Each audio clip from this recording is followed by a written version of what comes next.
All right. So Lance Armstrong, Alex Rodriguez, and Eliud Kipchoge. What does it all three of these men have in common? It's not their nationality, it's not their ethnicity, and it's definitely not their sport.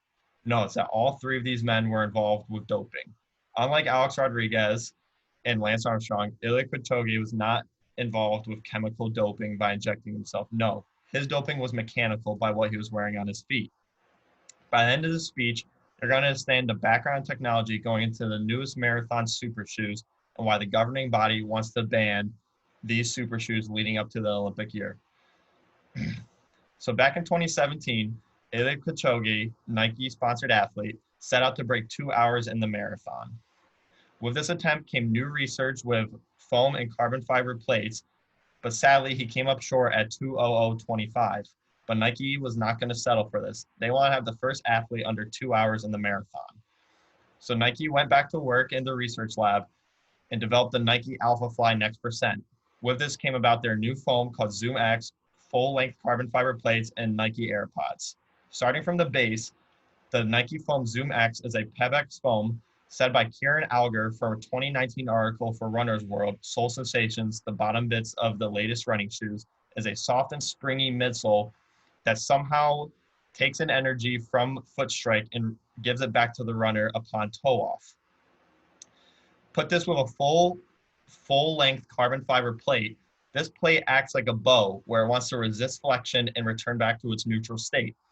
Upon returning back to its neutral state during toe off, it returns some of the energy that was put into it during flexion.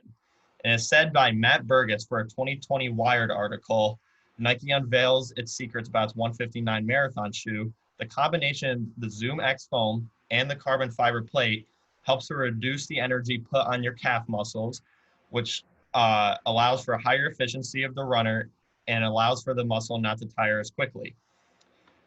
But with this, Nike put its own spin on the shoe by adding the Nike AirPod, which are these small circular pods that have fibers that run the width of the pod that want to resist compression.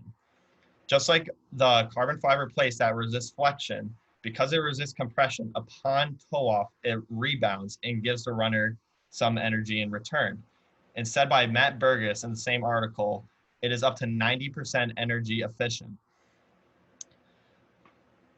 The only reason I use Nike is because they were the first ones to come out with the most recent technology. But just a few weeks ago, Adidas unveiled their newest super shoe, the Adidas Adizero Adios Pro, which is put out in the market to make it more competitive as Nike was the initial ones. With this, they are using carbon infused rods that run the metatarsals of your foot to cut down on the weight that would be there from a full length carbon fiber plate. With this comes a lightweight shoe that should result in faster times.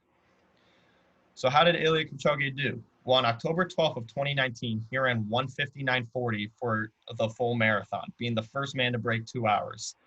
With this, records were being shattered left and right, with the men's 10K road race record, and most recently by an Adidas woman athlete, the half marathon record.